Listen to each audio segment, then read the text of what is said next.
Hello and welcome to vital mathematics. आज भी मैंने क्लास 10th के अंदर ठीक है ये जो दो क्वेश्चन दिए थे इसके अंदर बहुत सारे बच्चे कंफ्यूज हो गए इन ऑप्शंस को देख के, लेकिन तुम्हें समझ में आ गया होगा कि अब हमारे पास जो सीबीएसई है वो किस तरीके से क्वेश्चन पूछ रही है। डायरेक्ट क्वेश्चन तो हमारे पास आएगा ही नहीं आएगा, ठीक है।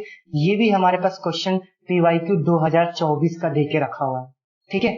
बहुत सारे बच्चों को आने के बाद भी इसके आंसर नहीं निकाल पाए या फिर कंफ्यूज होगा। देखो ध्यान से, क्वेश्चन में हमारे पास क्या दे के रखा, if the sum and product of the zeros of quadratic polynomial. देखो सम एंड प्रोडक्ट दे के रखा है, ये देखो यहाँ पे सम, एक मिनट ये कलर चेंज कर लेते हैं अपन, ठीक है। ये हमारे पास सम दे के रखा हुआ है और ये हमारे पास प्रोडक्ट दे के रखा हुआ है। इसका मतलब आगे पढ़ते हैं, if the sum and product of zeros of quadratic polynomial are 2√3 and 3 respectively, then the quadratic polynomial is. और तुम सभी को ये फॉर्मूला पता है, ठीक है। देखो ध्यान से, सबसे पहले हमारे पास सम देख के रखा हुआ है, तो ऑब्वियस सी बात है कि जो दो उसके जीरोस हैं या फिर रूट्स हैं, यानी कि अल्फा प्लस में बीटा की वैल्यू उन्होंने 2√3 दे के रखा हुआ है। और मेरे पास अल्फा इंटू में बीटा की वैल्यू क्या दे के रखा हुआ, तो ये हमारे पास 3 दे के रखा हुआ है। और हमें फॉर्मूला पता क्या है, हमें फॉर्मूला याद है बकायदा, है ना। हमें फॉर्मूला क्या है पता है, एक्स स्क्वायर माइनस में अल्फा प्लस में बीटा एक्स, ठीक है, प्लस अल्फा इंटू में बीटा इक्वल्स टू 0। ये फॉर्मूला सभी को पता है। जब अपन इसको अप्लाई करेंगे तो ये हो गया मेरे पास X square minus alpha plus में बीटा की वैल्यू क्या देके रखा हो, तो ये देके रखा हो 2√3 एंड ये हो गया मेरे पास X plus alpha into beta की वैल्यू क्या देके रखा हो, तो ये देके रखा हो 3 इक्वल्स टू 0। और ये हो गया हमारे पास आंसर। लेकिन जब मैं इसको ऑप्शन में देखता हूं तो ये वाला ऑप्शन नहीं होगा, फर्स्ट वाला। क्यों? क्योंकि यहाँ पर प्लस है और यहाँ पर माइनस है, ये वाला नहीं होगा। जब मैं यहाँ पर देखता हूँ तो एक्स स्क्वायर माइनस में 2√3 एक्स दे के रखो और यहाँ पर भी माइनस कर दिया, तो ये वाला भी नहीं होगा। और बच्चों को कंफ्यूजन हो सकता है ना कि यार हमने तो कहीं प्लस माइनस में गलती नहीं कर दी, यहाँ पे तो हमारे पास दे के रखा हुआ है ऐसा ही कुछ आंसर, बस यहाँ पे प्लस माइनस अलग अलग कर दिया। ये वाला आंसर तो बिल्कुल नहीं होगा क्योंकि यहाँ पे दोनों साइड प्लस दे के रखा हुआ, ये भी हमारे पास नहीं होगा, ये भी हमारे पास नहीं होगा। तो हमें ऐसा लगता है कि या तो ए आंसर होगा या तो सी आंसर होगा या तो डी आंसर होगा। हमने ही यहाँ पे प्लस माइनस के अंदर गड़बड़ करके रखा, तो इस माइनस को प्लस बना देते हैं या फिर इस प्लस को माइनस बना देते हैं और इन तीनों में से कोई एक आंसर कर देते हैं। लेकिन मैं फिर से बता रहा हूँ, ये तीनों के तीनों ही आंसर नहीं होंगे। आंसर हमारे पास होगा बी वाला। अब ये बी वाला कैसे होगा ये बता रहा। तो यहाँ पर तो मैंने इसको कर दिया एक्स स्क्वायर माइनस, इसको क्या मैं ऐसा लिख सकता हूँ 2 इंटू में √3 इंटू में, इसका मतलब यही होता है। और क्या मैं इस 3 को ऐसा लिख सकता हूँ √3 का होल स्क्वायर इक्वल्स टू 0। √3 का होल स्क्वायर इक्वल्स टू 0 का मतलब क्या कि स्क्वायर और रूट कैंसिल होकर ऑटोमेटिक क्या आ जाएगा, 3 आ जाएगा। और अगर मैं इसके अंदर ध्यान से देखूंगा, ध्यान से देखो है ना, तो यहाँ पे ये फॉर्मूला बन रहा है ए स्क्वायर माइनस में 2 इंटू में, ये देखो ये ए बी की वैल्यू, ये ए इंटू में बी प्लस में बी स्क्वायर। समझ में आया? ठीक है, ये फॉर्मूला है ए स्क्वायर माइनस में 2ab प्लस में बी स्क्वायर। ये किसका फॉर्मूला है तो जरा मुझे बताओ। ये फॉर्मूला है ए माइनस में बी का होल स्क्वायर का फॉर्मूला। ध्यान रखना ना, ये बस लिखा समझाने के लिए, इसको नहीं लिखना। चलो, तो जब मैं इसके फॉर्मूले को कन्वर्ट कर चुका हूं तो क्या मैं इसको ऐसे लिख सकता हूँ x माइनस में √3 का होल स्क्वायर इक्वल्स टू 0। सोचो ध्यान से क्या बोल रहा हूं मैं तुम्हें, है ना। तो कहीं ना कहीं हमारे पास ये आंसर क्या आ चुका है, बी, जो कि साफ साफ मुझे दिख रहा है क्या कि x माइनस में √3 का होल स्क्वायर इक्वल्स टू क्या आ गया, 0। भले यहाँ पे 0 नहीं लिख के रखा हुआ है, ठीक है, लेकिन यही हमारे पास क्या आंसर होगा, B1। बहुत बच्चे इसके अंदर कंफ्यूज हुए हैं, ठीक है। और अभी तुम्हें समझ में आएगा कितना ज्यादा जरूरी है पीवाईक्यू को प्रैक्टिस करना, क्योंकि हम थ्योरी और क्वेश्चंस तो पढ़ लेते हैं एनसीईआरटी के, लेकिन जो लेवल हमें सीबीएसई पूछता है हम उस लेवल को टच नहीं कर पाते, इसीलिए हम पीवाईक्यू करते हैं। समझ में आ गया? आगे बढ़ते हैं जरा, ठीक है, नेक्स्ट क्वेश्चन की तरफ। ये वाला क्वेश्चन मैंने फर्स्ट चैप्टर से दिया था, और अगर तुमने फर्स्ट चैप्टर नहीं पढ़ा है तो मैंने चैप्टर नंबर फर्स्ट जो है रियल नंबर, इसका पूरा का पूरा सॉल्यूशन डाल चुका हूं एनसीईआरटी बेस्ड, ठीक है।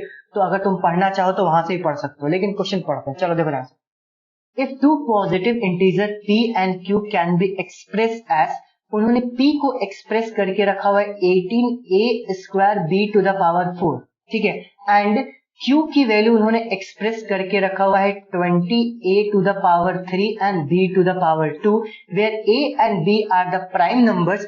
तो मुझे इन दोनों का एलसीएम कैलकुलेट करना है।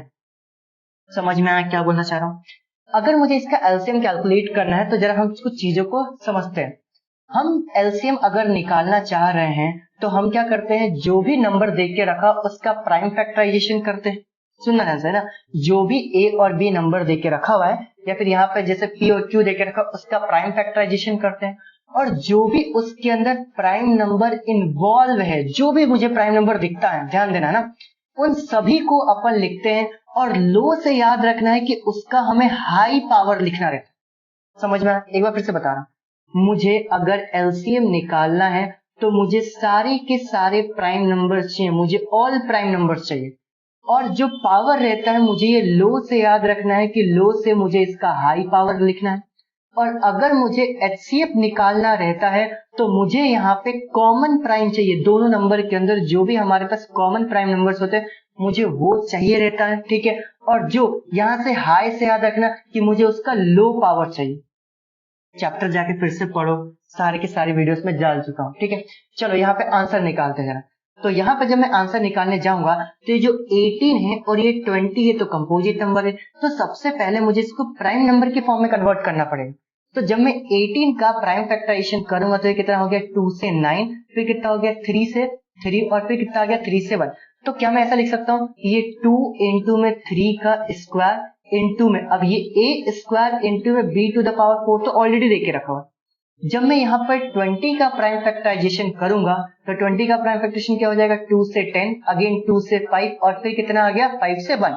तो क्या मैं 20 की जगह ऐसे लिख सकता हूँ 2 का स्क्वायर इंटू में 5 इंटू में a to the power 3 into में b टू द पावर 2। और अगर मुझे एलसीएम निकालना है, सुनो ध्यान से, अगर मुझे एलसीएम निकालना है तो मुझे सारे प्राइम नंबर चाहिए। तो इस पूरे के अंदर ध्यान रखना, इस पूरे के अंदर एक तो मुझे 2 दिख रहा है, एक तो मुझे 3 दिख रहा है, एक मुझे 5 दिख रहा है, एक मुझे a दिख रहा है और एक मुझे b दिख रहा है। ये जो बेस है ना, ये सारे के सारे प्राइम नंबर है। और अगर मुझे एलसीएम निकालना है तो एल से लो याद रखना, तो मुझे हाई पावर लेना। तो 2 का यहाँ पे पावर 1 भी है और पावर 2 भी है, मुझे हाई पावर चाहिए, कितना ले लिया मैंने 2। 3 का यहाँ पे एक ही पावर है 2 तो ये क्या हो जाएगा मेरे पास 3 स्क्वायर। 5 का एक ही पावर है 1 तो कितना हो जाएगा 1, और a का पावर 2 भी है और a का पावर 3 भी है। तो मैं लो से याद रखूंगा कि हाई पावर चाहिए, तो मैंने यहाँ पे क्या कर दिया 3, और यहाँ पे b टू द पावर 4 और b टू द पावर 2 है, तो b का मुझे हाई पावर चाहिए, तो कितना आ गया मेरे पास 4, ठीक है। अब जरा मुझे बताओ, अब इसको सॉल्व करेंगे तो 2 का स्क्वायर कितना आ गया 4, तो ये हो गया 4 इंटू में 3 का स्क्वायर कितना हो गया 9 इंटू में 5 इंटू में a क्यूब इंटू में b टू द पावर 4। चलो 5 4 जा कितना आ गया 20 एंड 20 इंटू में 9 करूंगा तो कितना आ गया मेरे पास 180 a क्यूब इंटू में b टू द पावर 4। दोनों आंसर कहाँ है, ये देखो, ये 180 a to the power 3 b to the power 4, ये हमारे पास d वाला आंसर हो जाए। और अगर हमसे वो HCF पूछे, चलो HCF भी समझा देता हूँ ना, अगर वो मुझसे ये पूछता कि HCF की भी वैल्यू निकालो तो HCF के लिए जो जो कॉमन रहता है हम सिर्फ उसी को लेते हैं।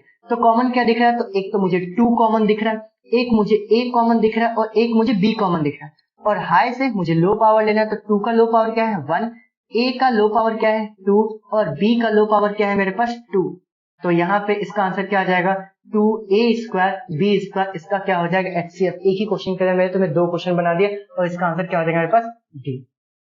मुझे उम्मीद है आपको समझ में आया होगा। अगर समझ में आया है तो तुम्हें लाइक करना है, ठीक है। नहीं समझ में आया तो कमेंट के अंदर पूछना है। अगर इधर नहीं पूछना चाहते हो तो मैंने तुम्हें नंबर दिया है 8982668136, इसके ऊपर मुझे व्हाट्सअप करके भेजना है। और मैं तुम्हें कई बार बता चुका हूं कि 3 बजे, करेक्ट 3 बजे हमारे पास क्वेश्चन आता है, उसको सॉल्व करना है और मुझे भेजना है इस व्हाट्सअप नंबर के ऊपर अपने नाम के साथ कि हाँ भाई मैं सॉल्व कर रहा हूँ, ताकि मुझे पता चल सके। और करेक्ट 9 बजे मैं इसका वीडियो सोल्यूशन प्रोवाइड करता हूँ, तो उसको भी देखना है कि हमने किस तरीके से किया है ना, और जो उधर बताया गया है वो किस तरीके से बताया गया है। समझ में आ गया? Once again thank you so much, bye bye.